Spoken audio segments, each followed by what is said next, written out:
లేకుండా పనిచేస్తానని తెలుగుదేశం పార్టీ పతాక దేశం నలుమూలల రెపరెపలాడేటట్లుగా అవిశ్రాంతంగా కృషి చేస్తానని విజ్ఞానవంతమైన ఆదర్శవంతమైన సుసంపన్నమైన సమాజ స్థాపనకు ఆర్థిక అసమానతలు తొలగించి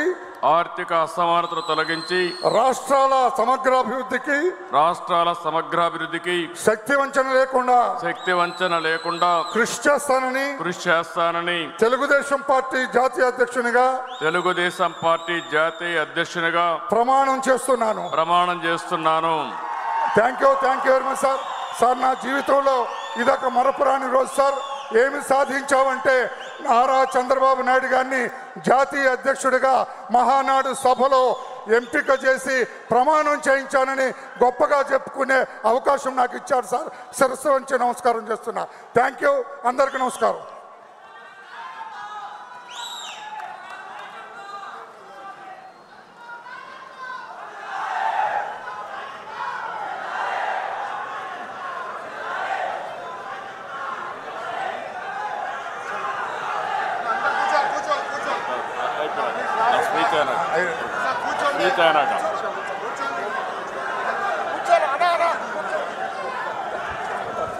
తెలుగుదేశం పార్టీ జాతీయ అధ్యక్షులుగా ఎన్నికైన మన నాయకుడు, మన ఆరాధ్య దైవం నారా చంద్రబాబు నాయుడు గారు ఇప్పుడు మనల్ని ఉద్దేశించి ప్రసంగిస్తారు.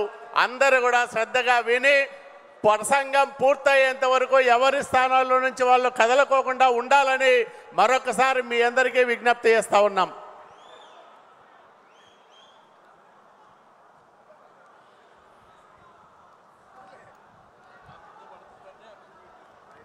అందరికీ మనస్ఫూర్తిగా నమస్కారాలు. 95 నుంచి ఇప్పటి వరకు మళ్ళీ 2 ఏళ్లకు జాతీయ అధ్యక్షునిగా నన్ను మీరందరూ ఎంపిక చేసుకున్నారు. ఈ సందర్భంగా నా ఎంపికకు సహకరించిన ప్రతి ఒక్కరిని పేరు పేరున మనస్ఫూర్తిగా నమస్కారాలు, అభినందనలు, శుభాభినందనలు, ధన్యవాదాలు. ఇది ఒక చరిత్ర. ఇన్ని సంవత్సరాలుగా పార్టీ అధ్యక్షుడిగా ఉంటూ పార్టీని సమర్థవంతంగా నడిపించడానికి భగవంతుడు నాకు ఎంత శక్తి ఇస్తే అంత శక్తిని ఉపయోగించుకొని పనిచేశాను. ఈరోజు మళ్ళీ 2 సంవత్సరాలు మీరందరూ కలిసి నా మీద ఉంచిన నమ్మకాన్ని నిలబెట్టుకుంటానని మరొక్కసారి ప్రతి ఒక్క నాయకుడికి, కార్యకర్తకు విజ్ఞప్తి చేస్తున్నాను. వేదిక పైన ఉండే నాయకులు కానీ, ఈరోజు ఈ జనరల్ బాడీకి వచ్చిన నాయకులందరికీ కూడా మనస్ఫూర్తిగా ధన్యవాదాలు తెలియజేసుకుంటూ, మీరు నా మీద ఒక బాధ్యత పెట్టారు. ఈ బాధ్యత నా ఒక్కడి వల్ల సాధ్యం కాదు. నా బలగం తెలుగుదేశం పార్టీ, ముఖ్యంగా ఇక్కడ ఉండే నాయకత్వం అని చెప్పి కూడా నేను మీకు తెలియజేసుకుంటున్నా. మీరు నిన్న ఈరోజు ఏ స్ఫూర్తి అయితే ఇచ్చారో, ఎంత బ్రహ్మాండంగా అయితే మీరు సహకరించారో, మీ సహకారం చూస్తున్నాను. నా జీవితంలో ఎప్పుడూ చూడని విధంగా కడప మహానాడు జరిగింది. ఎన్నో మహానాడులు చేశాం. కడప మహానాడు అన్ని మహానాడుల కంటే ప్రత్యేకమని మరొకసారి మీ అందరికీ విజ్ఞప్తి చేస్తున్నాను. ఈ మహానాడుకు కారణమైనటువంటి కడప జిల్లా నాయకత్వాన్ని, రాష్ట్ర నాయకత్వాన్ని మనస్ఫూర్తిగా అభినందిస్తున్నా. ఇక్కడ అరేంజ్మెంట్స్ కానీ, ఇక్కడ చేసిన ఏర్పాట్లు కానీ చాలాసార్లు చూసాం, కానీ ఇంత మెజెస్టిక్గా ఎప్పుడూ రాలేదు. అదే సమయంలో కార్యకర్తల్లో పట్టుదల చూశాను, నాయకుల్లో పట్టుదల చూశాను. నిన్న ఉదయం నుంచి మిమ్మల్ని చూస్తున్నాను. ఏ ఒక్కరు కూడా కదలకుండా ఉదయం నుంచి సాయంత్రం వరకు బ్రహ్మాండంగా శ్రద్ధ పెట్టిన మిమ్మల్ని అందరినీ పేరు పేరున మనస్ఫూర్తిగా అభినందిస్తున్నాను. నిన్నంతా కూడా అర్థవంతమైన చర్చలు జరిగాయి. ఏదైతే 6 శాసనాలు, అదే సమయంలో రాబోయే 40 సంవత్సరాలకు ఒక ప్రణాళిక, ఈ 2 కూడా చూసినప్పుడు నాకు ఏమాత్రం అనుమానం లేదు. తెలుగు వారి చరిత్ర ఉన్నంత వరకు తెలుగుదేశం పార్టీ ఉంటుంది. తెలుగుదేశం పార్టీ ఎప్పుడు వారికి సేవలు అందించి అనునిత్యం తెలుగు జాతిని ఒకటే విషయం మనం గుర్తుపెట్టుకోవాలి, ప్రపంచంలో అగ్రస్థానంలో తెలుగు జాతిని పెట్టే శక్తి సామర్థ్యం ఒక్క తెలుగుదేశం పార్టీకి తప్ప వేరే వాళ్ళకు లేదని మరొక్కసారి విజ్ఞప్తి చేస్తున్నారు. ఈరోజు ఉదయం నుంచి కూడా ఒక యుగ పురుషుడి యొక్క జన్మదినాన్ని మనం జరుపుకున్నాం. ఇవన్నీ ఒకసారి తలుచుకుంటే మనం ఇంత బ్రహ్మాండంగా ఏ విధంగా చేయగలుగుతున్నాం అనేది మనకే ఆశ్చర్యం వేసే విధంగా కార్యక్రమాలు అవుతున్నాయి. ఈరోజు మళ్ళీ కొన్ని తీర్మానాలు మనం చేసుకున్నాం. నిన్న విషయాలు నేను ఈరోజు ప్రస్తావించడం లేదు. మళ్ళీ రేపు మనకు పబ్లిక్ మీటింగ్ ఉంటుంది. ఈరోజు నిన్న మొన్న చూశారు, మొన్న వర్షాలు పెద్దగా పడ్డాయి. మహానాడు జరుగుతుందా లేదా అని అనుమానం వచ్చింది. కడాన వరుణ దేవుడు కూడా సహకరించి నిన్న ఉదయం నుంచి ఇప్పటి వరకు పూర్తిగా సహకరించాడు. నాకు నమ్మకం ఉంది రేపు కూడా సహకరిస్తాడు. మన మీటింగు దిగ్విజయంగా బ్రహ్మాండంగా జరుగుతుందనేది. అదే సమయంలో ఈరోజు మన అజెండా మనం చూసినప్పుడు లా అండ్ ఆర్డర్ పైన, ఈ తీర్మానం పైన చాలామంది మాట్లాడారు. తెలుగుదేశం పార్టీకి ఒక చరిత్ర ఉంది. నక్సలిజాన్ని రూపుమాపడానికి నిరంతరం పోరాడిన పార్టీ తెలుగుదేశం పార్టీ. రాయలసీమలో ఫ్యాక్షనిజాన్ని తుదముట్టించి అభివృద్ధికి దోహదం చేసిన పార్టీ తెలుగుదేశం పార్టీ. హైదరాబాద్లో మత ఘర్షణలు పూర్తిగా కట్టడి చేశాం. రౌడీజం లేకుండా చేశాం. ఆడబిడ్డలకు రక్షణ ఇచ్చాం. అలాంటి పార్టీ ఒక చరిత్ర ఉంది. మనం వస్తానే మళ్ళీ అందరిలో కొన్ని ఆలోచనలు ఉన్నాయి. 5 సంవత్సరాలు మనం చూసాం, ఆస్తులకు రక్షణ లేదు. ఎక్కడ చూసినా డ్రగ్స్ వచ్చాయి. గంజాయి పెంపకానికి ఏజెన్సీ ప్రాంతం ఒక అనువైన ప్రాంతంగా విలేజ్ కాటేజ్ ఇండస్ట్రీ మారిగా తయారు చేసే పరిస్థితికి వచ్చారు. పోలీస్ శాఖను నిర్వీర్యం చేశారు. ఆర్గనైజ్డ్ క్రైమ్ విపరీతంగా పెరిగిపోయింది. కడాన ఏ స్థాయికి వెళ్ళిపోయారంటే ఆనాటి ఒక ప్రభుత్వంలో ఉండే అధినేతే బాబాయ్, అప్పట్లో అధినేత కాదు కానీ అపోజిషన్ ఉండే వ్యక్తి బాబాయిని చంపి ఆ హత్య మన మీదేసి అధికార దుర్వినియోగం చేసి తప్పించుకోవడానికి ప్రయత్నం చేసే పరిస్థితికి వచ్చారు. ఇవన్నీ చూసిన తర్వాత మనకు కొన్ని సవాళ్ళు వచ్చాయి. కానీ ఒకే ఒక విషయం ఈరోజు మీ అందరికీ హామీ ఇస్తున్నాను.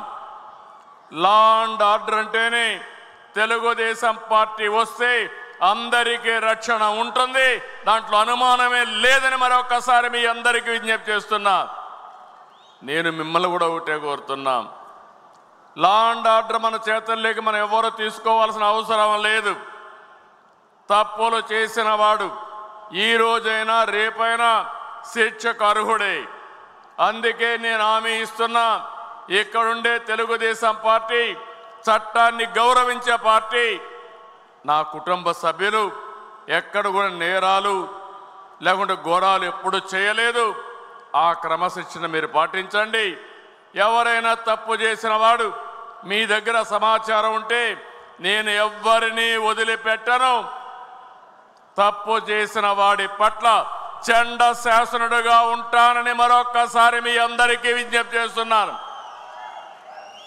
రెచ్చగొడతారు, రెచ్చిపోవలసిన అవసరం లేదు. అందుకే ఈ రాష్ట్రంలో లా అండ్ ఆర్డర్ కాపాడే బాధ్యత తీసుకుందాం. ఇప్పటికే మీరు చూస్తే గంజాయిని పూర్తిగా నియంత్రణ చేయడానికి ప్రయత్నం చేశాం. ఎక్కడికక్కడ ఈగల్ డిపార్ట్మెంట్ పెట్టి ప్రత్యేకమైన శ్రద్ధ పెట్టి నేను ఒకటే చెప్తున్నాను. నిన్న ఈరోజు కొంతమంది నాకు సూచనలు చేశారు.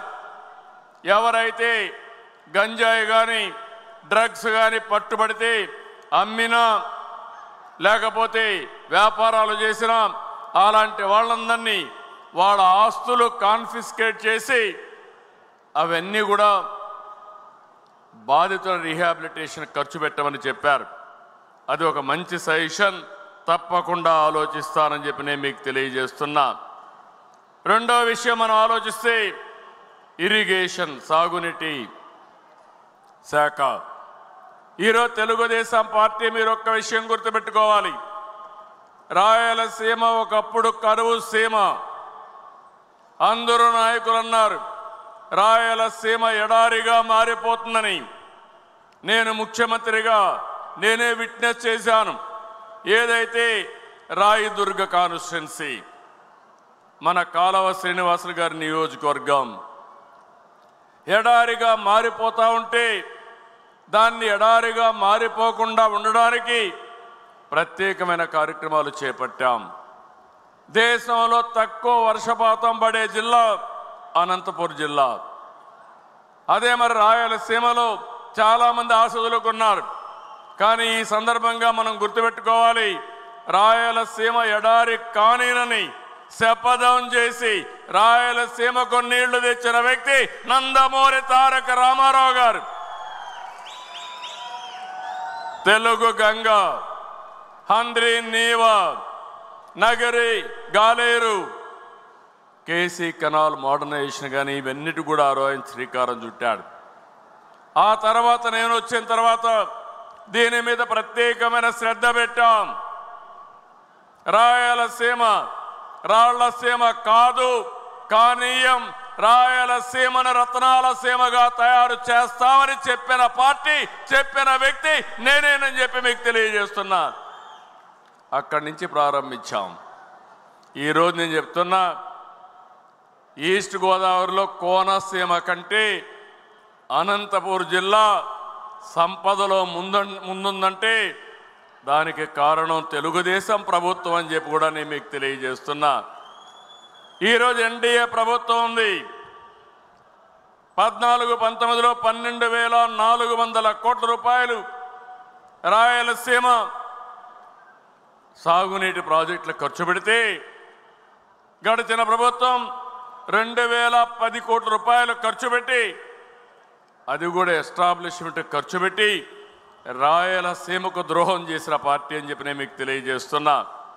ఈ సంవత్సరం నేను వస్తానే ఒకటే ఆలోచించాను, హంద్రి నీవా వెడల్పు చేయాలి, చివరి భూములకు నీళ్లు ఇవ్వాలి. ఆర్థిక ఇబ్బందులు ఉన్నాయి, అయినా కూడా పర్వాలేదు, ఏ విధంగా చేయాలని ఒకేసారి ఒకే సంవత్సరం 3,800 కోట్ల రూపాయలు ఖర్చు పెడుతున్నాం. సమైక్య ఆంధ్రప్రదేశ్లో కూడా ఒకసారి ఇంత డబ్బులు ఎప్పుడూ ఖర్చు పెట్టలేదు. పోలవరం తర్వాత ఇంత డబ్బులు ఖర్చు పెట్టిన ప్రాజెక్టు హంద్రి నీవా అని మీకు తెలియజేస్తున్నా. రాయలసీమలో మైక్రో ఇరిగేషన్, ఎందుకంటే ఈరోజు రాయలసీమలో నీళ్లు తక్కువ ఉన్నాయి. అలాంటప్పుడు 1 ఎకరాకు వాడే నీళ్లు 2.5 ఎకరాలకు వాడచ్చని మైక్రో ఇరిగేషన్కి ప్రాధాన్యత ఇచ్చాం. ఆర్థిక ఇబ్బందులు ఉన్నాయంటే 90% సబ్సిడీ ఇచ్చి ఇక్కడ ముందుకు తీసుకుపోయామని చెప్పి కూడా నేను మీకు తెలియజేస్తున్నా. ఈ రాయలసీమలో ఈరోజు బ్రహ్మాండంగా అభివృద్ధి అయిందంటే, హార్టికల్చర్ వచ్చిందంటే, ఆదాయం పెరిగిందంటే దానికి కారణం ఎన్డీఏ తెలుగుదేశం ప్రభుత్వం తప్ప వేరే వాళ్ళు కాదని చెప్పి నేను మీకు తెలియజేస్తున్నా. ఇలాంటి కార్యక్రమాలు తీసుకుని ఇవే కాకుండా మీరు చూస్తే ఎక్కడికక్కడ పూల సుబ్బయ్య వెలుగొండ కానీ అదే మాదిరిగా మిగిలిన అన్ని కూడా పూర్తి చేయడానికి ముందుకు పోతున్నాం. వెలుగొండ పూర్తి చేస్తాం. ఇంకో పక్క మీరు చూస్తే పోలవరాన్ని పూర్తి చేసే బాధ్యత తెలుగుదేశం ప్రభుత్వాన్ని, ఎన్డీఏ ప్రభుత్వాన్ని. 2027 డిసెంబర్ నాటికి వీలైతే జూన్కి పోలవరాన్ని పూర్తి చేసి జాతికి అంకితం చేస్తామని హామీ ఇస్తున్నాం. అది ఒకసారి అయితే దాని తర్వాత ఏం చేయాలని ఆలోచించినప్పుడు పోలవరం నుంచి బనక చెర్ల వరకు నీళ్లు తేగలిగితే పెద్ద చరిత్ర, చాలా డబ్బులు అవుతుంది, 80,000 కోట్లు కావాలి. అయితే నా ఆలోచన ఎప్పుడు కూడా చిన్నగా ఉండవు, ఎట్టి పరిస్థితుల్లో పెద్దవి చేసి ఈ చరిత్ర మార్చాలనేది నా సంకల్పం. కేంద్రంతో మాట్లాడా, వాళ్ళు కూడా ఇంట్రా రివర్లన్నీ రాష్ట్రంలో నీళ్లన్నీ అనుసంధానం చేయమని, నదులు అనుసంధానం చేయమని కేంద్రం కూడా ముందుకొచ్చే పరిస్థితికి వచ్చారు. వాళ్ళు ఆమోదించే పరిస్థితి కూడా వస్తుంది, రావాలని ఆశిస్తున్నా. దీనికి 3 ఫేసెస్ కింద, ఒకటి పోలవరం నుంచి కృష్ణా నదికి నీళ్లు తేవడం, 2 కృష్ణా నది నుంచి బొల్లాపల్లికి నీళ్లు తేవడం, 3 బొల్లాపల్లి నుంచి బనక చెర్లకు నీళ్లు తేవడం. 3 విడతలుగా ఇది వచ్చే పరిస్థితి వస్తుందని చెప్పి కూడా నేను మీకు తెలియజేస్తున్నా. ఈరోజు ఈ 3 జరిగినప్పుడు రాష్ట్ర ముఖ చిత్రమే మారుతుంది. అదే సమయంలో వంశధార నుంచి గోదావరి నదుల అనుసంధానం చేస్తాం. అప్పటికి మీరు చూస్తే వంశధార శ్రీకాకుళంలో ఒరిస్సా బార్డర్లో ఉంటే అక్కడి నుంచి నీళ్లు వస్తే పెన్నా నది అనుసంధానం అయితే మీరు ఒక్కసారి ఊహించినప్పుడు నదుల అనుసంధానం పూర్తిగా సంపూర్ణం అవుతుంది. ఈ నదుల అనుసంధానం చేసి తెలుగు నేలపైన జలహారతి ఇచ్చి ఈ తెలుగు తల్లి రుణం తీర్చుకుంటారని మరొక్కసారి మీ అందరికీ విజ్ఞప్తి చేస్తున్నా. కొంతమంది అంటున్నారు ఎవరికి అనుమానాలు అవసరం లేదు, ఆంధ్రప్రదేశ్ రాష్ట్రం చివరి రాష్ట్రం కాబట్టి ఎక్కడ నీళ్లు వచ్చినా మన తర్వాత సముద్రంలోకి వెళ్తాయి. పోలవరం తర్వాత రాజమండ్రి తర్వాత సముద్రం తప్ప వేరే మార్గం లేదు. అలాంటప్పుడు సముద్రంలోకి పోయే నీళ్లు మనం వాడుకుంటే ఈ నీళ్ల వల్ల తెలంగాణకు కూడా లాభం ఉంటుంది తప్ప ఎవరికి నష్టం లేదు. ఇక్కడ బీఆర్ఎస్ అయితే ఏదో నష్టం వచ్చినట్టు మాట్లాడుతున్నారు. నేను ఆ రోజు కూడా ఏదైతే వాళ్ళు ప్రాజెక్టు కట్టినప్పుడు గోదావరి పైన నేను ఎప్పుడు కూడా అబ్జెక్ట్ చేయలేదు. నా ఆలోచన ఒకటి, తెలంగాణ కానీ ఆంధ్రప్రదేశ్ రాష్ట్రం కానీ నాకు ఎప్పుడు చెప్పాను, 2 కళ్ళను ఆ రోజు చెప్పా, ఈరోజు చెప్తున్నా, హైదరాబాద్ను అభివృద్ధి చేసింది నేనే ఘంటాపదంగా చెప్పగలుగుతాను. విభజన జరిగిన తర్వాత హైదరాబాద్ తెలంగాణ రాష్ట్రానికి చెందితే నేను గర్వపడ్డాను. ఈరోజు దేశంలోనే ఎక్కువ తలసరి ఆదాయం వచ్చే రాష్ట్రం తెలంగాణ రాష్ట్రం. దానికి నాంది పలికిన వ్యక్తి పార్టీ తెలుగుదేశం పార్టీ. మళ్ళీ నేను ఆలోచించే విధానం, అక్కడ వాళ్ళు చేస్తుంటే ఈ రాష్ట్రం కూడా బాగుపడాలి. 43 సంవత్సరాలుగా 47 సంవత్సరాలుగా నన్ను ఆదరించారు. మీ రుణం తీర్చుకోవాలనే ఉద్దేశంతోనే నేను రాత్రింబగుళ్ళు పనిచేస్తున్నాను. అలాంటి సమయంలో తెలంగాణకు నష్టం జరగదు, గోదావరి నీళ్లు వాళ్ళు ఉపయోగించుకుంటారు. అదే మాదిరిగా అక్కడ మిగిలిన నీళ్లు ఇక్కడ కరువు ప్రాంతమైన రాయలసీమ మిగిలిన ప్రాంతాలు ఉపయోగించుకుంటారు. కడాన నా జీవితాశయం ఒకటే, ప్రతి ఎకరాకు నీళ్లు ఇచ్చి ఆంధ్రప్రదేశ్ రైతాంగం రుణం తీర్చుకోవాలని ఏకైక కోరిక తప్ప వేరే ఆలోచన లేదని మీ అందరికీ విజ్ఞప్తి చేస్తున్నా. ఇంకొక పక్కన కరెంటు విషయంలో పవర్ ఒక విషయం ఆలోచిస్తే, ఒకప్పుడు కరెంట్ ఎప్పుడు వస్తుందో ఎప్పుడు పోతుందో తెలియని పరిస్థితి. నేను 95లో ముఖ్యమంత్రి అయ్యాను. అసెంబ్లీలో ప్రతిరోజు కరెంటు గురించి గొడవలే. ఒకసారి ముఖ్యమంత్రిగా నేనే అసెంబ్లీ వాయిదా వేసుకుని నేరుగా పొలాలు ఎండిపోతా ఉంటే పోయి చూసి వచ్చాను. అప్పుడు అనిపించింది, ఇలాంటి దౌర్భాగ్యం మన దేశానికి ఏంటి, ఏం చేస్తే సమస్య పరిష్కారం అవుతుందని దేశంలోనే మొట్టమొదటిసారిగా పవర్ సెక్టర్ ప్రవేశపెట్టిన పార్టీ 98లో తెలుగుదేశం పార్టీ.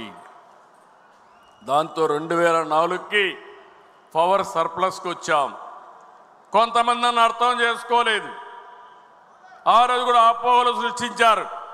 కానీ 2004లో అధికారం పోయింది, కానీ ఈ రాష్ట్రానికి శాశ్వతంగా పవర్ సమస్య పరిష్కారం చేసిన పార్టీ తెలుగుదేశం పార్టీ.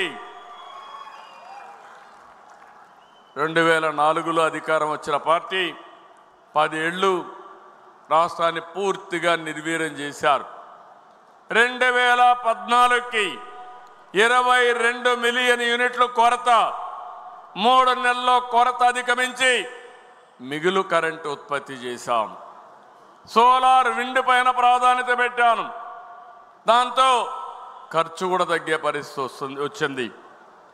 ఒక స్థాయిలో నేను ఒక స్టేట్మెంట్ ఇచ్చాను, 2 రూపాయలకే సోలార్ వస్తుందని. అందరూ నన్ను ఎగతాళి చేశారు. ఈరోజు మీరు చూస్తే 2 రూపాయలకు కానీ 2.40-50 పైసలకు వచ్చే పరిస్థితి వస్తూ ఉంది. కానీ సోలార్ ప్యానెల్స్ దొరికితే ఇంకా చౌకగా వచ్చే అవకాశం వస్తుంది. అదే సమయంలో ఇది కరెంట్ అంతా కూడా డే టైమే వస్తుంది, ఎండుంటే వస్తుంది, ఎండ లేకపోతే వచ్చే పరిస్థితి లేదు. మనం ఆ రోజన్నీ సెట్ చేశాం. కానీ మళ్ళీ 2019లో మనం ఓడిపోయిన తర్వాత మన మీద కక్షతో ఒప్పందాలను రద్దు చేసి చట్ట వ్యతిరేకంగా పనిచేసి కరెంటు తీసుకోకుండా 9,000 కోట్ల రూపాయలు కోర్టు ద్వారా ఆదేశాలు వస్తే మొట్టికాయలు వేస్తే 9,000 కోట్ల రూపాయలు పే చేశారు. ఉచితంగా వచ్చే కరెంటు వాడకుండా చేసి 9,000 కోట్ల రూపాయలు నష్టపరిహారం కట్టే పరిస్థితికి వచ్చారు. 5 సంవత్సరాలు వీళ్ళు చేసిన పనికి 1,12,422 కోట్ల రూపాయలు బకాయిలు అయిపోయినాయి. 9 సార్లు కరెంటు ఛార్జీలు పెంచారు. 32,166 కోట్ల రూపాయలు పెంచారు. మళ్ళీ నేను 4వసారి ముఖ్యమంత్రి అయితే మళ్ళా యథాస్థితే. అయితే ఈరోజు నేను ఒకటే ఆలోచిస్తున్నాను, మళ్ళీ రాష్ట్రంలో ఏమాత్రం కూడా కరెంటు కొరత లేకుండా చేయాలని, శాశ్వత పరిష్కారం తేవాలని ఈరోజు నేను కార్యక్రమాలు చేపట్టాను. ఆంధ్రప్రదేశ్ని క్లీన్ ఎనర్జీ, గ్రీన్ ఎనర్జీ హబ్గా తయారు చేస్తున్నాం.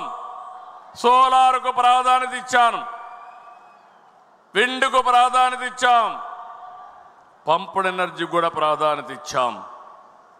160 గిగావాట్లు కరెంటు ఉత్పత్తి చేయాలని లక్ష్యంగా పెట్టుకున్నాం. 10 లక్షల కోట్ల రూపాయలు పెట్టుబడులు వస్తాయి. దీనివల్ల 7,50,000 మందికి ఉద్యోగాలు వస్తాయి. ఇప్పటికే ఈ రంగంలో మీరు చూస్తే 6 లక్షల కోట్ల రూపాయల పెట్టుబడులు వచ్చాయి. 58 గిగావాట్ల కరెంటు, గ్రీన్ కరెంట్ వచ్చే పరిస్థితి వస్తూ ఉంది. ఎన్టీపీసీ కానీ, హీరో ఫ్యూచర్ కానీ, ఆస్థా గ్రీన్ కానీ, Ecoren, Tata power, Vedanta group, Reliance power, ACME, ReNew power, evergreen లాంటివి చాలా వచ్చాయి. ఇవన్నీ మీరు చూస్తే రాయలసీమలో ఎక్కువ వస్తున్నాయి. ఇది ఒక గ్రీన్ ఎనర్జీ హబ్గా తయారవుతుంది. మనకు పోర్ట్లు ఉన్నాయి. ఏవైతే గ్రీన్ హైడ్రోజన్ కానీ అమోనియా తయారు చేసి ప్రపంచానికి గ్రీన్ ఎనర్జీ సత్తా ఎక్స్పోర్ట్ చేసే సత్తా మనకుందని చెప్పి కూడా నేను మీకు తెలియజేస్తున్నా. ఒక పక్క బకాయిలు ఉన్నాయి. ఈరోజు ఒక్క విషయం రాష్ట్ర ప్రజలందరికీ విజ్ఞప్తి చేస్తున్నా. నేను ఎన్నికల కంటే ముందు చెప్పాను, ఖర్చు తగ్గిస్తా, సమర్థత పెంచుతా, కరెంటు ఛార్జీలు పెంచనని ఆ రోజే చెప్పాను. దానికి నేను కట్టుబడి ఉన్నానని మరొక్కసారి మీ అందరికీ విజ్ఞప్తి చేస్తున్నా. కానీ వీళ్ళు చేసిన అవకతవకలు, వాళ్ళు కరెంటు ఛార్జీలు పెంచి వెళ్ళారు. పెంచి వెళ్ళిన కరెంటు ఛార్జీలు ఇప్పుడు ప్రజలపైన పడ్డాయి. దానిపైన మనల్ని విమర్శిస్తున్నారు. అది మీ నిర్వాహకం తప్ప నాది కాదు. నేను వచ్చిన తర్వాత 2024 జూన్ 12 తర్వాత వాడిన కరెంటు ఛార్జీలు ఒక్క పైసా పెంచకుండా సమర్థత పెంచుతానని మరొక్కసారి విజ్ఞప్తి చేస్తున్నా. భవిష్యత్తులో కూడా ₹5.10 ఉంటే ఈరోజు 38 పైసలు దగ్గర ఆవరేజ్ ప్రొక్యూర్మెంట్ కాస్ట్ తగ్గించాం. రాబోయే ఈ సంవత్సరం 50 పైసలు తగ్గించాలని మళ్ళీ ఆలోచిస్తున్నా. రాబోయే సంవత్సరానికి ఎన్ని మార్గాలు ఉన్నాయో అన్ని ఆలోచిస్తున్నా. ఇక్కడ ఈ మహాసభలో ఉండే మిమ్మల్ని అందరినీ కోరుతున్నాను, ఏదైతే రూఫ్ టాప్ సోలార్ ప్రతి ఇంటి మీద కరెంటు పెట్టుకోవడం, మనం ఎస్సీలు ఎస్టీలు ఎవరైతే ఉన్నారో 200 యూనిట్లు తయారు చేయడానికి 2 కిలోవాట్ల పవర్ స్టేషన్ని ఉచితంగా వాళ్ళకి ఇస్తాం. ఒక్క పైసా వాళ్ళు పెట్టుకునే పనే లేదు. ఆ తర్వాత కరెంటు వాళ్ళు వాడుకొని మిగిలిస్తే దానికి కూడా ₹2.8 చొప్పున వాళ్ళకు డబ్బులు కూడా ఇస్తాం. ఇంకో పక్క బీసీలు ఉన్నారు, వాళ్ళందరికీ విజ్ఞప్తి చేస్తున్నాను. 2 కిలోవాట్లయితే ₹60,000 సబ్సిడీ, 3 కిలోవాట్లయితే ₹78,000 సబ్సిడీ మీరు పెట్టుకోండి. నేను అదనంగా ₹20,000 వెనుకబడిన వర్గాలకు ఇస్తాను. దానివల్ల మీకు కావలసిన కరెంటు ఛార్జీలు కట్టే పరిస్థితే ఉండదు. దీనివల్ల మీకు కొంతవరకు వెసులుబాటు వస్తుంది. మూడో విషయం, ఇక్కడ నాయకులు ఉన్నారు, కార్యకర్తలు ఉన్నారు. నేను ఇక్కడుండే ఎమ్మెల్యేలు కూడా చెప్పాను, ప్రతి నియోజకవర్గంలో కనీసం 10,000 ఇండ్ల పైన సూర్యఘర్ పెట్టాలి, రూఫ్ టాప్ పవర్ పెట్టాలని చాలా స్పష్టంగా ఆదేశాలు ఇచ్చాను. ఇంకా మన వాళ్ళు అనుకున్నంత హుషారుగా ముందుకు పోవడం లేదు. నేను మిమ్మల్ని అడుగుతున్నా, ₹78,000 ఎవరికైనా ఇస్తాం. ఎస్సీలు అయితే 2 కిలోవాట్ల వరకు ఉచితంగా ఇస్తాం.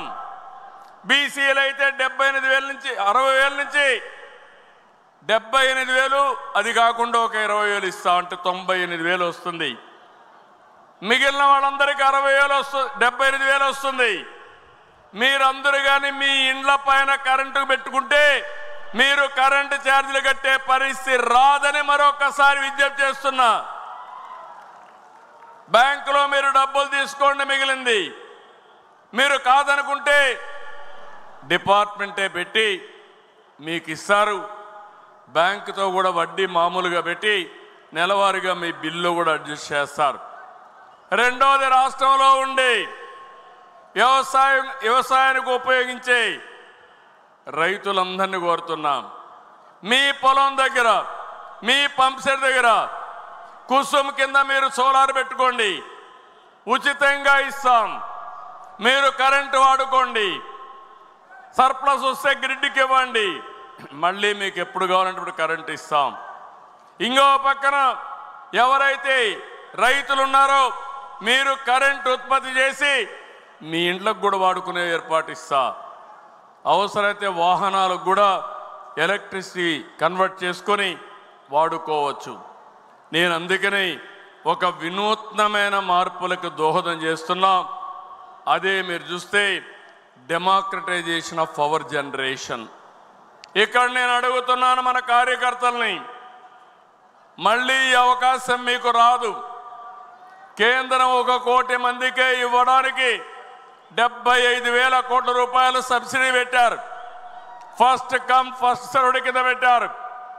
దీన్ని ఒక అడ్వాంటేజ్గా తీసుకోవాలని నా తెలుగు కుటుంబం, నా తెలుగుదేశం పార్టీ కార్యకర్తలు మీ ఇండ్లకంతా పెట్టుకోవాలని మిమ్మల్ని కోరుతున్నాను.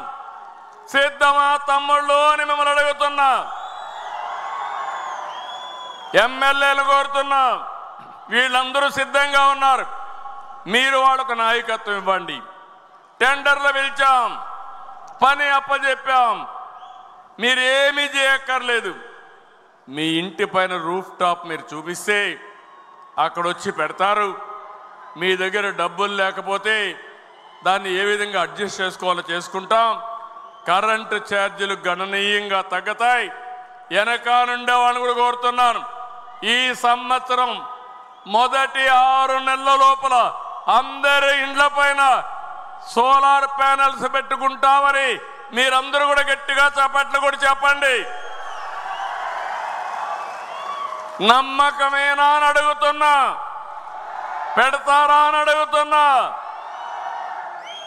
కరెంటు ఛార్జీలు కట్టలేక జోబీలు ఖాళీ అయిపోతున్నాయి. దీనికంటే మంచి ఆఫర్ రాదు. ఒక్కొక్కరు 1000, 2000, 3000 ఖర్చు పెడుతున్నారు. ఇది మంచి అవకాశం, దీన్ని ఉపయోగించుకోవాల్సిందిగా నేను మిమ్మల్ని కోరుతున్నా. ఇది కాకుండా ఇంకొక పక్కన మీరు ఒకసారి చూస్తే మొత్తం రాష్ట్రంలో అభివృద్ధి వికేంద్రీకరణ తెలుగుదేశం పార్టీ సిద్ధాంతం. అన్ని ప్రాంతాలు అభివృద్ధి కావాలి, అన్ని నియోజకవర్గాల అభివృద్ధి కావాలి, అన్ని గ్రామాల అభివృద్ధి కావాలి. రాష్ట్రం సమతుల్యంతో అన్ని ప్రాంతాలను అభివృద్ధి చేయడానికి కట్టుబడి ఉన్నామని చెప్పి కూడా నేను మీకు తెలియజేస్తున్నా. పరిశ్రమలు రావాలి, అభివృద్ధి జరగాలి.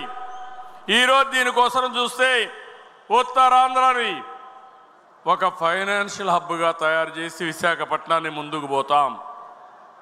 విశాఖపట్నానికి మీరు ఒకసారి చూసినప్పుడు ఆంధ్రుల హక్కు, విశాఖ ఉక్కు, ఎన్నో ఉద్యమాలు జరిగాయి. వైఎస్ఆర్ కాంగ్రెస్ పార్టీ పట్టించుకోలేదు. నేను ముఖ్యమంత్రి అవుతానే మీరందరూ కూడా ఓట్లేశారు. ఎన్డీఏతో కలిశాం. దానివల్ల కేంద్రం కూడా ముందుకొచ్చి 11,440 కోట్ల రూపాయలు విశాఖపట్నం స్టీల్ ప్లాంట్కి ఇచ్చారు. మనం కూడా కరెంటు ఛార్జీలన్నీ మాఫీ చేసుకున్నాం. నీళ్లు కూడా ఛార్జెస్ అన్నీ రీషెడ్యూల్ చేశాం. సెక్యూరిటీ ఇచ్చాం.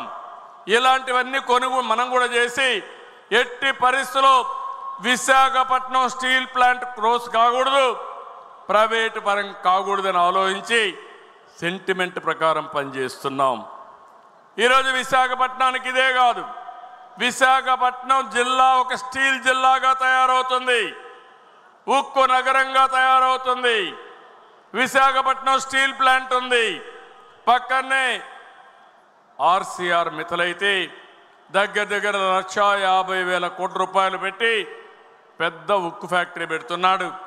అక్కడ స్టీల్ నగరమే తయారయ్యే అవకాశం వస్తుంది. ఈ రెండే కాదు, ఐటీ మినిస్టర్ గారి ఆధ్వర్యంలో టీసీఎస్ అయితే 20,000 మందికి ఉద్యోగాలు ఇవ్వడానికి ముందుకు వచ్చారు. ఇంకో పక్క గూగుల్ వస్తుంది. ఈ రెండు వస్తే విశాఖపట్నం ఒక నాలెడ్జ్ హబ్గా తయారవుతుందని చెప్పి కూడా నేను మీకు తెలియజేస్తున్నా. ఇది కాకుండా ఏదైతే విశాఖపట్నంలో రైల్వే జోన్ వచ్చింది, ఫార్మా సిటీ వచ్చింది, ఫార్మా కంపెనీలు వస్తున్నాయి. ఇవన్నీ కానీ వస్తే విశాఖపట్నం భోగాపురం ఎయిర్పోర్ట్ పూర్తవుతుంది, మెట్రో కూడా వస్తుంది, ఆ ప్రాంత అభివృద్ధి అవుతుంది. ఇక రాయలసీమలో మీరు ఒక్కసారి గుర్తుపెట్టుకోవాలి, రాయలసీమ నేను ఒకటే హామీ ఇస్తున్నా, రేపు కూడా మీటింగ్లో నేను చెప్తాను ఏమేం చేయబోతారని. ఈ రాయలసీమని రాష్ట్రానికి అగ్రపీఠాన్న పెట్టే బాధ్యత తెలుగుదేశం పార్టీ తీసుకుంటాం.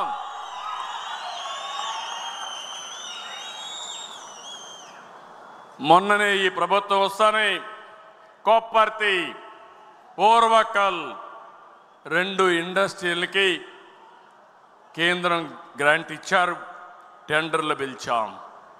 ఇంకో పక్క మీరు చూస్తే హంద్రి నీవా పూర్తి చేసి రిజర్వాయర్ కట్టి కియా మోటార్ తెచ్చిన ఘనత తెలుగుదేశం పార్టీది, తెలుగుదేశం ప్రభుత్వానిది. ఇప్పుడు నేను ఆలోచించేది రాయలసీమలో పెద్ద ఎత్తున పరిశ్రమలు రావాలి.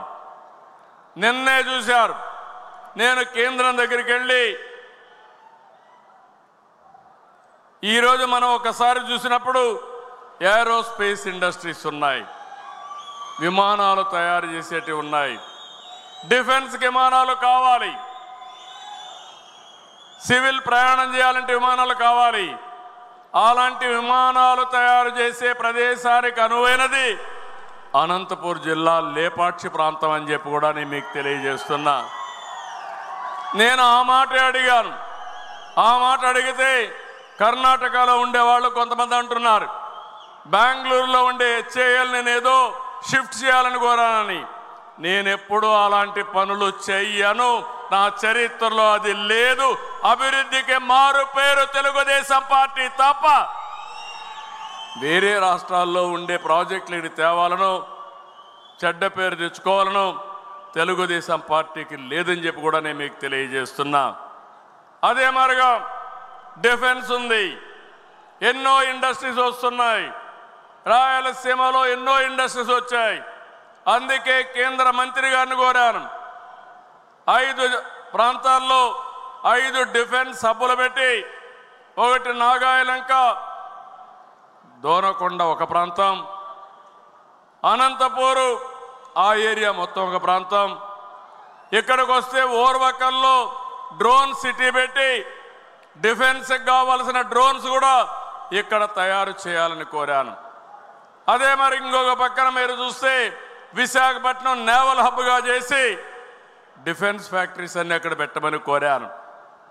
ఇవన్నీ వస్తే మన పిల్లలకు ఉద్యోగాలు వస్తాయి, లేటెస్ట్ టెక్నాలజీస్ వస్తాయి, ఇక్కడ చాలామంది స్టార్టప్ కంపెనీలు పెట్టే పరిస్థితి వస్తుంది.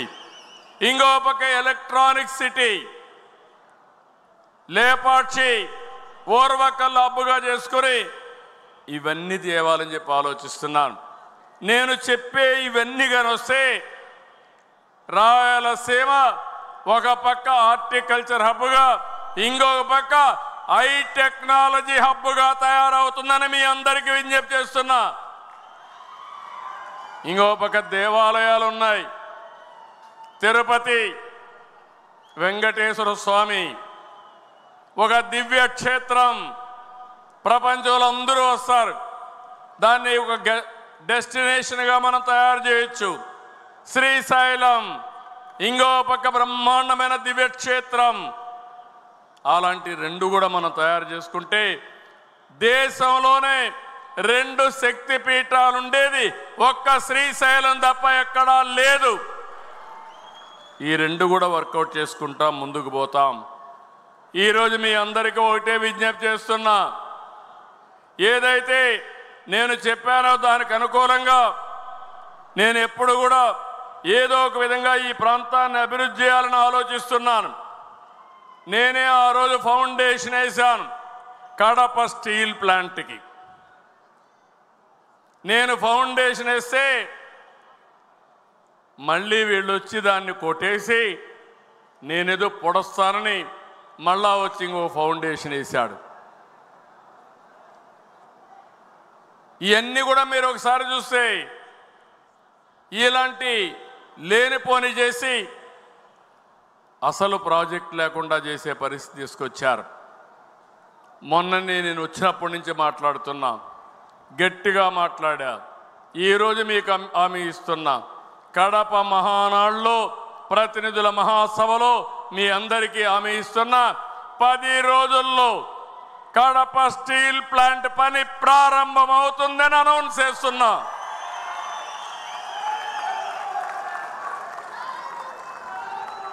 ఫేజ్ 1 4,500 కోట్లు.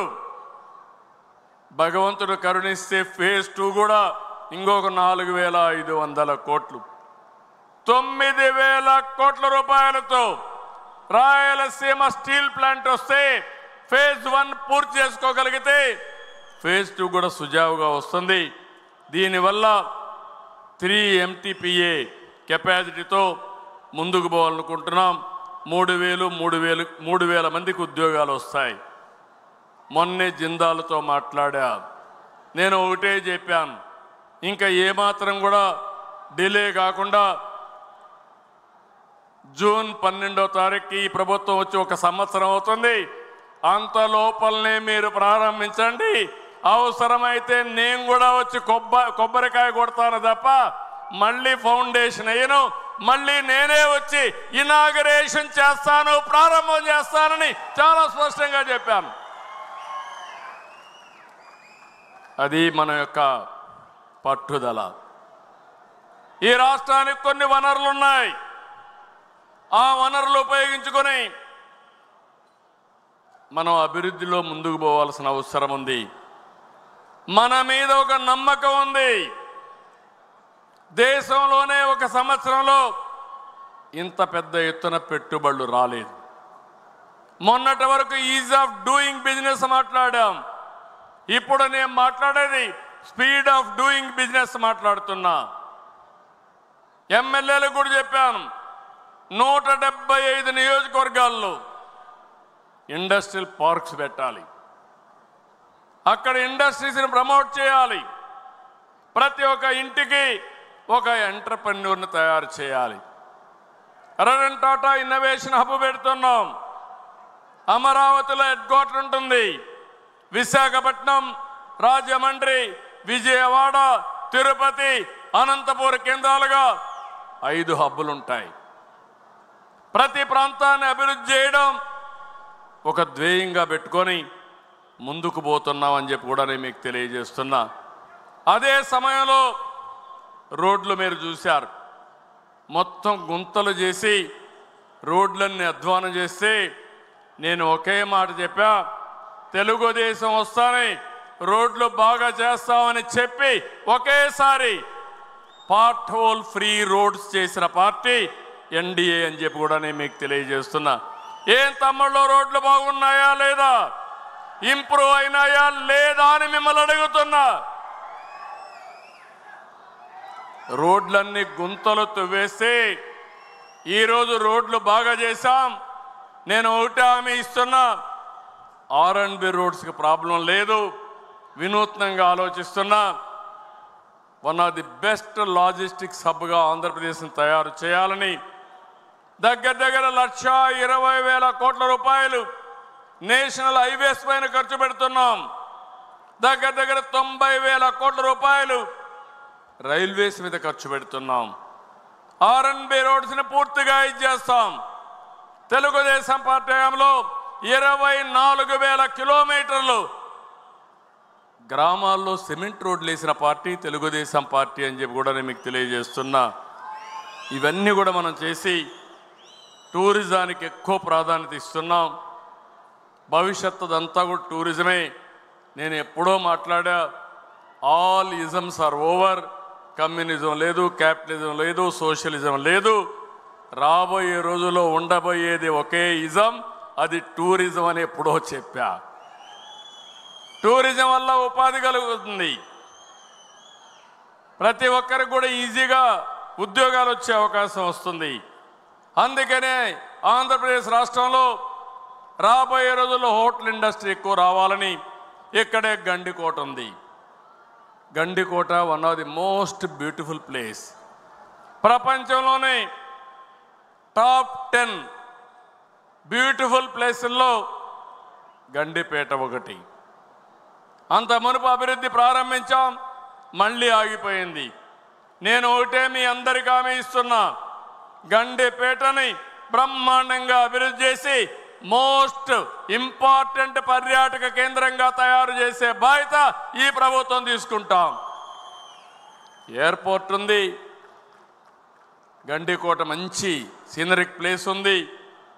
పక్కనే శ్రీశైలం ఉంది, పక్కనే ఒంటిమిట్ట ఉంది.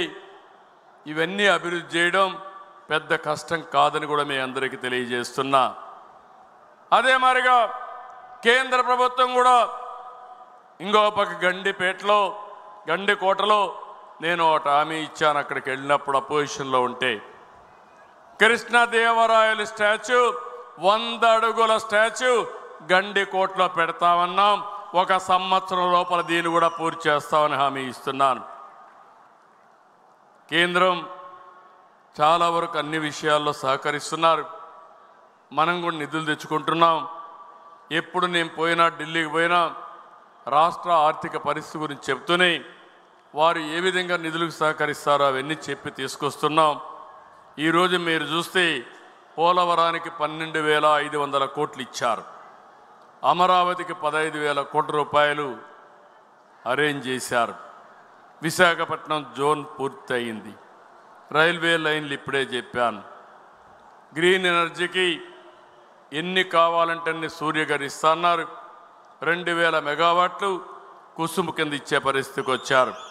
ఇంకో పక్క గ్రీన్ ఎనర్జీ అంతా కూడా ట్రాన్స్మిషన్ కావాలంటే 28,000 కోట్లు అడిగాం. అది కూడా ఇవ్వడానికి ముందుకు వచ్చారని చెప్పి కూడా నేను మీకు తెలియజేస్తున్నా.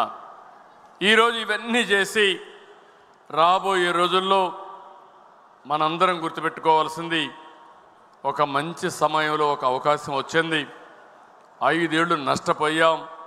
మళ్ళీ నేనొక్కరే పనిచేయడం కాకుండా మీరు, నేను అందరం కలిసి పనిచేస్తే ఈ రాష్ట్రానికి మంచి రోజులు వస్తాయని చెప్పి కూడా నేను మీకు తెలియజేస్తున్నా.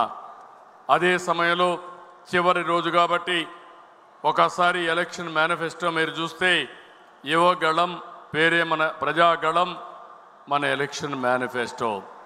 సూపర్ 6లో ఇప్పటికే మీరు ఒకసారి చూస్తే ప్రతి ఇంటికి 3 గ్యాస్ సిలిండర్లు ఇచ్చాం. అదే మరిగా మనం ఇచ్చిన హామీలన్నీ కూడా తొందరలోనే పూర్తి చేస్తున్నాం. 3 కార్యక్రమాలను ఈరోజు తీసుకుంటున్నాం.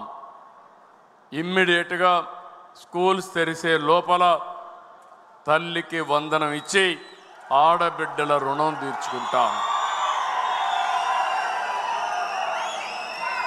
కేంద్రం ఎప్పుడు ఇచ్చినా అన్నదాత ఇప్పటి నుంచి 3 ఇన్స్టాల్మెంట్స్లో 20,000 రూపాయలు నా రైతు అకౌంట్లో పడే బాధ్యత ఈ ఎన్డీఏ ప్రభుత్వం తీసుకుంటుంది. ఆగస్టు 15 నుంచి మా ఆడబిడ్డలు ఉచిత ప్రయాణం ఏర్పాటు చేస్తామని మరొకసారి హామీ ఇస్తున్నా. రేపు రాబోయే రోజుల్లో ఆడబిడ్డలకి వంట గ్యాస్కి ఇచ్చే డబ్బులు నేరుగా 4 నెలలకు ఒకసారి మీ అకౌంట్లోనే డబ్బులు వేసేస్తారని కూడా హామీ ఇస్తున్నా. అప్పుడప్పుడు మీరు ఇంట్లో పోయినప్పుడు, నాయకులు పోయినప్పుడు పేదవాళ్ళ ఇంట్లోకి వెళ్ళి ఒక కాఫీ పెట్టి మీరు కూడా తాగి ఈ సిలిండర్ మనమే ఇచ్చాం, గ్యాస్ మనమే ఇచ్చామని మీరు చెప్పే బాధ్యత తీసుకోమని మిమ్మల్ని అందరినీ కోరుతున్నా. ఎప్పుడు కూడా కార్యక్రమాలతో మీరు అసోసియేట్ కావాలి, గుర్తు చేయాలి. అప్పుడే మనకు మంచిది వస్తుంది. అదే మరిగా అన్న క్యాంటీన్ బ్రహ్మాండంగా జరుగుతూ ఉంది. పేదవాడికి కడుపు నిండా తిండి పెడితే సహించలేని వ్యక్తులు రాజకీయాల్లో ఉండడం రాజకీయాలకే అనర్థం అని చెప్పి కూడా నేను మీకు తెలియజేస్తున్నా. వచ్చిన వెంటనే 200 క్యాంటీన్లు పెట్టాం. అవసరమైతే ప్రతి నియోజకవర్గంలో క్యాంటీన్ పెట్టి పేదవాళ్లకు ఉచితంగా భోజనం పెట్టే కార్యక్రమాన్ని తీసుకుంటాం.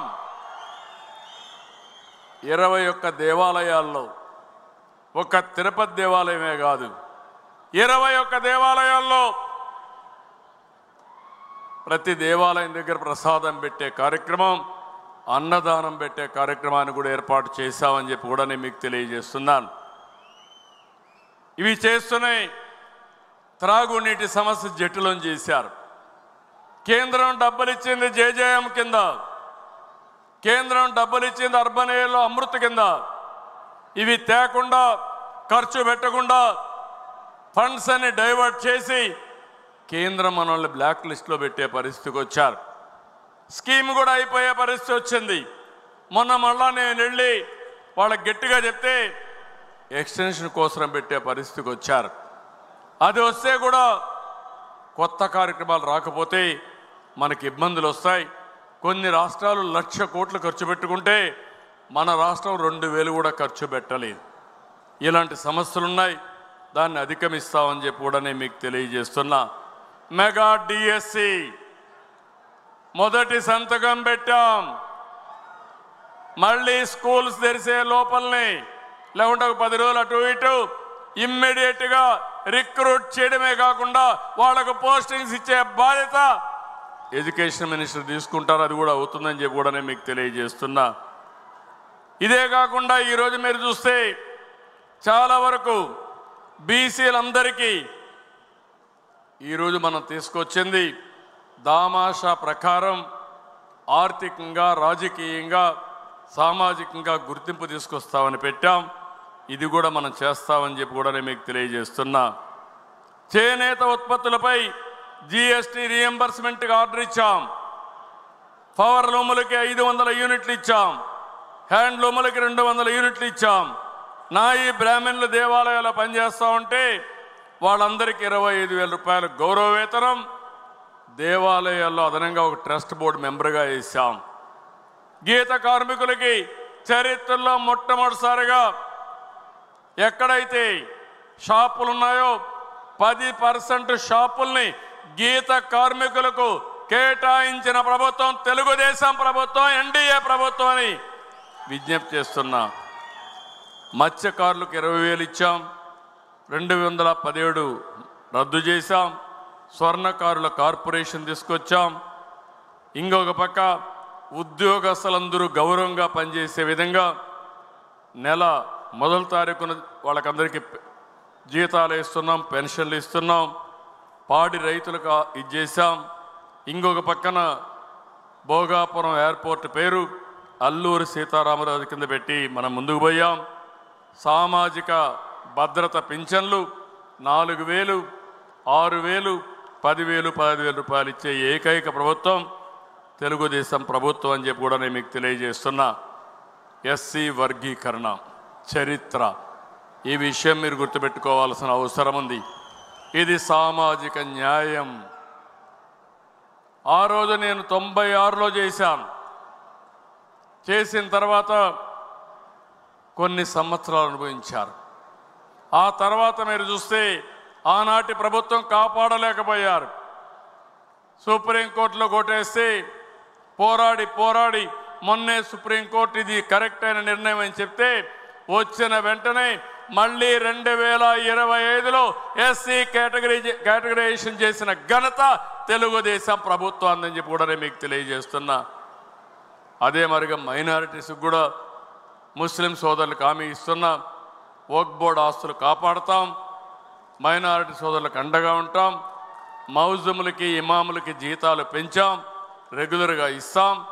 అదే మరి ఇక్కడ హాజ్ హౌస్ను పూర్తి చేస్తాం, అమరావతిలో హాజ్ హౌస్ను పూర్తి చేస్తామని మైనారిటీ సోదరులందరికీ హామీ ఇస్తున్నా. క్రిస్టియన్స్కి కూడా పాస్టర్ జీతాలు పెంచాం. అదే మరి ల్యాండ్ టైటిలింగ్ యాక్ట్ రద్దు చేశాం. ఈ విధంగా మీరు చూసుకుంటే రేషన్ పంపిణీ విధానాన్ని కూడా సమీక్షించమని కోరారు. మనం ఎలక్షన్ మేనిఫెస్టోలో చెప్పాం, ఏవైతే వాహనాలు పెట్టి రీసైక్లింగ్ చేసే పరిస్థితి వచ్చారు, అందుకే దాన్ని కూడా రద్దు చేశామని చెప్పి కూడా నేను మీకు తెలియజేస్తున్నా. ఈరోజే కేంద్ర ప్రభుత్వం చూస్తే బద్వేలు నుంచి నెల్లూరు వరకు 3,700 కోట్ల రూపాయలతో రోడ్డు కూడా వేసే పరిస్థితికి వచ్చారు, శాంక్షన్ చేసే పరిస్థితికి వచ్చారు. అక్వాకైతే ₹50 కరెంట్ ఇస్తామని మాట నిలబెట్టుకున్న పార్టీ తెలుగుదేశం పార్టీ అని చెప్పి నేను మీకు తెలియజేస్తున్నా. అమరావతిని ప్రజా రాజధానిగా పట్టాలెక్కిచ్చాం. ఇలాంటివన్నీ కూడా దేవాలయాల్లో బ్రాహ్మిన్స్కి అయితే డైరెక్టర్గా ట్రస్టీ మెంబర్గా పెట్టాం. 50,000 రూపాయల ఆదాయం పైన ఉంటే 15,000 రూపాయల వరకు ఆన్రోరియం పెంచాం. 50,000 కంటే తక్కువ ఉంటే 10,000 రూపాయల 5,000 నుంచి 10,000 రూపాయల వరకు పెంచాం. ఇంకో పక్క వేద విద్యను అభ్యసించిన నిరుద్యోగులకి యువగళం కింద 3,000 రూపాయలు ఇచ్చాం. ఈ విధంగా మీరు చూస్తే మన ఎలక్షన్ మేనిఫెస్టోని ఎక్కడికక్కడ మనం అధ్యయనం చేసుకుంటూనే ఎన్ని చేయగలుగుతామో అన్నీ చేసుకుంటూ మనం ముందుకు పోతున్నాం. మనం జవాబుదారితనం నా హైకమాండ్ అయిన కార్యకర్తలు ప్రజలేనని చెప్పి నేను మీ అందరికీ విజ్ఞప్తి చేస్తున్నా. ఇవి చేసిన తర్వాత రేపేట మనకు పబ్లిక్ మీటింగ్ ఉంది. మిగిలిన విషయాలు అక్కడ మాట్లాడుకుందాం. ఈరోజు మీ ముందర ఇంకొక విషయం, మన పార్టీ ఎప్పుడు కూడా మన మీదనే ఆధారపడతాం, నిధులు కూడా మనమే సమీకరించుకుంటాం. నిన్న నేను చెప్పాను, ఈరోజు కొత్తగా మళ్ళీ చూస్తే కేసినేని శివనాథ్ 25 లక్షలు, ఎద్దులపల్లి సుబ్రహ్మణ్యం 10 లక్షలు, సింధూరారెడ్డి పల్లె 10 లక్షలు, బాలసుబ్రహ్మణ్యం 5 లక్షలు, ఖమ్మంపాటి రామ్మోహన్ రావు 25 లక్షలు, తోట రామలక్ష్మి 5 లక్షలు, కనుమూరి భరత్ 20 లక్షలు, భాష్యం ప్రవీణ్ 43 లక్షలు, గంగప్ప గారి లక్ష్మీనారాయణ 1 లక్ష, బొబ్బా గోవర్ధన్ 10 లక్షలు, కొమ్మలపాటి శ్రీధర్ 10 లక్షలు, దేవినేని చందు 10 లక్షలు, వసంత కృష్ణప్రసాద్ 10 లక్షలు, యార్లగడ్డ వెంకట్రావు 10 లక్షలు,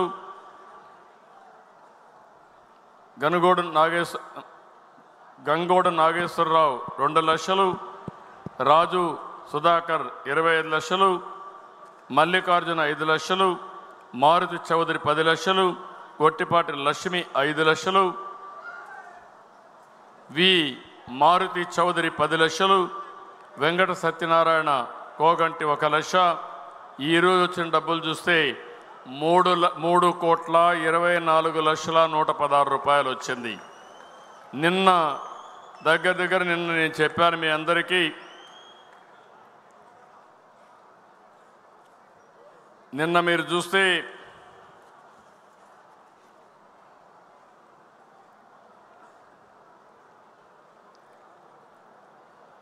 $21,90,1,03,8 రూపాయలు వచ్చింది. మొత్తం కలిసి నిన్న ఈరోజు ఇంకొకరు కూడా ఈరోజు 5 లక్షల రూపాయలు రావు వెంకటేశ్వరరావు ఇచ్చారు. వారికి కూడా అభినందనలు. ఈరోజు మొత్తం మీరు ఒకసారి చూస్తే ఈ మహానాడులో 25,14,01,464 రూపాయలు మన కార్యకర్తలు ఇచ్చారు. దీనికి అదనంగా 5 లక్షలు వచ్చింది. ఇది ఒక చరిత్ర. మన ఖర్చులకే కాకుండా కొంత డబ్బుల్ని మళ్ళీ మనం ఉపయోగించుకునే విధంగా ఈ కార్యక్రమానికి శ్రీకారం చుట్టారు. వారందరికీ మనస్ఫూర్తిగా అభినందనలు. తెలుగుదేశం పార్టీ ఏర్పాట్ల పైన ఫుడ్ దగ్గర నుంచి, క్లీనినెస్ దగ్గర నుంచి, మీ వసతుల దగ్గర నుంచి నిన్న ఈ రోజంతా ఫీడ్బ్యాక్ తెప్పించాం. తీర్మానాలు పాస్ చేసిన దాని మీద, సబ్జెక్ట్ మీద కూడా అసెస్ చేశాం. ఈరోజు మీరు చూస్తే ప్రజాభిప్రాయం మహానాడు అయితే చాలా బాగా వచ్చింది. 68% నుంచి ఒక్క మరుగుదొడ్లు పరిశుభ్రంగా ఉన్నాయంటే అవి మాత్రం రేటింగ్ తక్కువ ఉంది, 50% వచ్చింది. అంటే అవన్నీ కూడా కమిటీలు పంపిస్తా వండర్ఫుల్ అరేంజ్మెంట్ చేశారు. చాలా బాగా శ్రద్ధ పెట్టారు. నిన్న ఈ రోజుకి చాలా బాగా మార్పు వచ్చింది. ఇంకో పక్కన మీరు చూస్తే ఈరోజు కూడా నిన్న కంటే ఈరోజు బాగా ఇంప్రూవ్ అయింది. ఆ విధంగా మనం చూస్తే నిన్న 50% ఉండేది, ఈరోజు 60-65%కి వెళ్ళింది. 77 నుంచి 67%కి వచ్చింది. తీర్మానాలపైన మహానాడులో ప్రజాభిప్రాయం చేస్తే విధ్వంసం నుంచి పునర్నిర్మాణం వైపు అడుగులంటే 73 నుంచి 68% ముగ్గురికి. ఇంకో పక్కన రాష్ట్ర అభివృద్ధికి కేంద్ర సహకారం చంద్రశేఖర్ గారు మాట్లాడితే పెమ్మసాని 72%. ఇంకో పక్కన యోగా ఆంధ్రప్రదేశ్ మాట్లాడినటువంటి సాంబశివరావుకి 70%. ఇది కాకుండా ఇంకొక పక్కన రాష్ట్రంలో అభివృద్ధి వికేంద్రీకరణ కింద మొత్తం చూస్తే 71, 69, 71 ముగ్గురికి కూడా చాలా బాగా వచ్చాయి. ఇంకో పక్క మౌలిక సదుపాయాల్లో రాష్ట్ర ముఖ చిత్రం మాట్లాడితే 71-70. రాష్ట్రం విధ్వంసం నుంచి పునర్నిర్మాణం వరకంటే 73-68.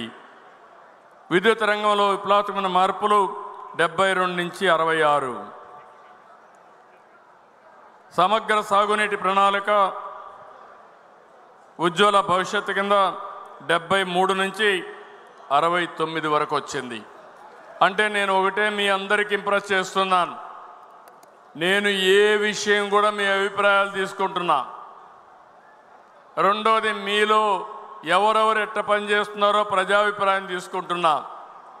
ఫైనల్గా ప్రజలు మెచ్చిన పాలన, తెలుగుదేశం పార్టీ కార్యకర్తలు శభాష్ అని కాళ్ళరెత్తుకొని తిరిగే విధంగా పరిపాలన ఇవ్వాలన్న ఆలోచన. అందుకే పింఛన్ ఇస్తే ప్రజాభిప్రాయం తీసుకుంటున్నాను. రెండో పక్కన టెక్నాలజీ ఆడిట్ చేస్తున్నాను. ఇంట్లో కూర్చొని ఇచ్చాడా, ఎక్కడిచ్చాడా అని. ఇలాంటి వినూత్నమైన కార్యక్రమాలు చేస్తూ ప్రజాహిత పాలన చేయాలని, ప్రజలు ఎప్పుడూ మెచ్చుకునే విధంగా ఉండాలని, ఎక్కడ జీరో కరప్షన్ ఉండాలని ఇలాంటి కొన్ని సంకల్పాలతో ముందుకు పోతున్నాం. నేను ఇక్కడ ఉండే కార్యకర్తలందరినీ కోరుతున్నాం, రేపు ఎటు మనం పబ్లిక్ మీటింగ్లో ఉంటాం, కానీ నేను మిమ్మల్ని కోరేది మీరందరూ కూడా పూర్తిగా సహకరించండి. ఆంధ్రప్రదేశ్ రాష్ట్రాన్ని పరిపాలనలో, పాలనా విధానాల్లో నెంబర్ 1 రాష్ట్రంగా తయారు చేసే బాధ్యత, ఉత్తమ రాష్ట్రంగా తయారు చేసే బాధ్యత మనం తీసుకుంటామని చెప్పి తెలియజేసుకుంటూ, దీనికి పూర్తిగా సహకరిస్తామని గట్టిగా చప్పట్లు కొట్టి హర్షాన్ని, ఆమోదాన్ని తెలియజేయండి. మహానాడు 2 రోజులు బాగా జరిగింది, అర్థవంతంగా జరిగింది. ఇంకా మెరుగుపరుచుకోవడానికి అవకాశాలు ఉన్నాయి. బాగా జరిగిందనే వాళ్ళందరూ కూడా చప్పట్లు కూడా చెప్పండి, బాగా జరిగిందని.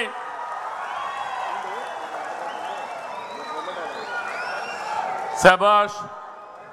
మీ అందరి అభిమానంతో రాబోయే రోజులు ఇంకా కార్యక్రమాలు అర్థవంతంగా చేస్తామని హామీ ఇస్తూ, మరొక్కసారి నిన్న ఈరోజు మీరు చూపించిన శ్రద్ధ, అభిమానానికి, నన్ను కూడా ఏకగ్రీవంగా పార్టీ అధ్యక్షుడిగా ఎంపిక చేసుకున్నందుకు ప్రతి ఒక్క వ్యక్తికి పేరు పేరున అభినందనలు, ధన్యవాదాలు, కృతజ్ఞతలు.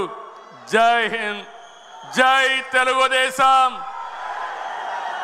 గట్టిగా జై తెలుగుదేశం, జై Telugu Desam. NTR Amar high, NTR, NTR, NTR. Thank you.